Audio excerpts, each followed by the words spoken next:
บายดีทุกคนหลังจากเราไปดินวัดนิ่งบิ่งมาแล้วเดี๋ยวนี้กำลังจะไปขี่เรือชมวิวธรรมศาสตร์อยู่นิ่งบิ่งคือกันนะครับบรรยากาศได้เป็นอะไรแล้วเดี๋ยวไปบนกันเลยเนาะ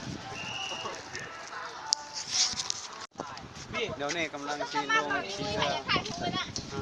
ก็ผมเป็นตะยักอาบอยู่น้ำเขียวเลยนะเป็นกระอาบอยู่เนาะจะนี่งูมื่อนี้มีแค่หลายสมควรเรามีทั้งคนอังกฤษคนญี่ปุ่นคนเกาหลีถือเป็นสถานที่ท่องเที่ยวที่นิยมในประเทศเวียดนามอีกแห่งนะบักนิ่มเป็นผู้จัดรายการวะเห็นมันดูร้อนร้อนเลยร้อนเห็นมัดทุกรูปนะเฮ้ยใช่เลยพี่เราเนี่ยไม่เห็นเจ้าของใช่เลย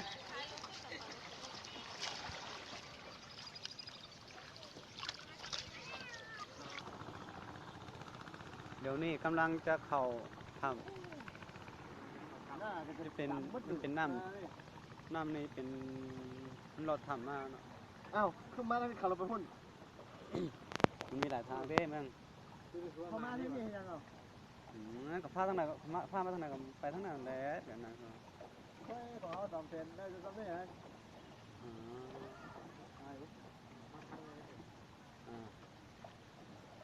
กำลังจะเข้าถ้ำแล้วเรียบสายซากเนี่ยนะเบิ่งบรรยากาศข้างในเป็นอะไรเดี๋ยวเสื้อนั่นมันนุ่มเสื้อ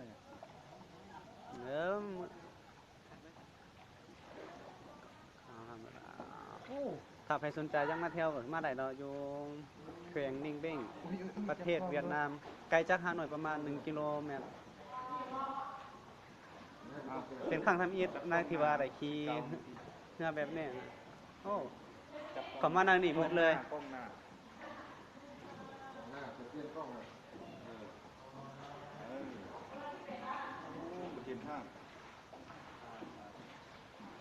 ยาวประมาณ100 เมตรเนาะมือกับมาตัวจะบางซ้ำนี่ได้อันรอด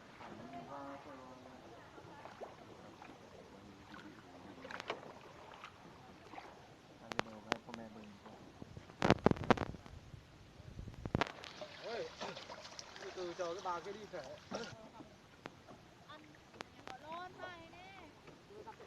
hai lên đơn này ngu tụi ngu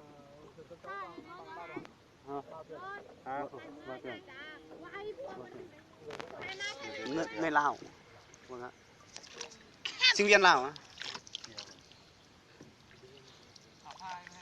มื้อนี้มานำกัน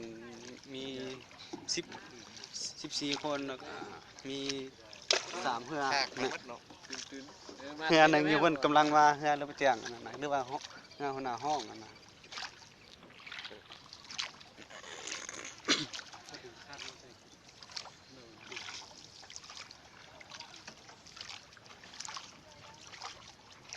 เป็นผู้พาธรรมศาสตร์ที่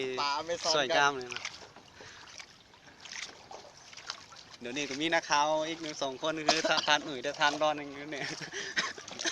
เอาเฮ้ยเล่นยังวะกำลังจะเข้าถ้ำเป็นถ้ำที่2นะเดี๋ยวนี้มันถ้ำที่2ผมไม่ยอมเห็นคนเดียวถ้ำที่2กำลังจะเข้าไปแล้วถ้ำนี้มีความยาวประมาณ200 เมตรเรากำลังเข้าสู่ถ้ำแล้วโอ้โหสุดยอดถ้ำแล้วของมันนี่โอ้เย็นมากจะมีน้ำตกน้ำโอ้ธรรมชาติ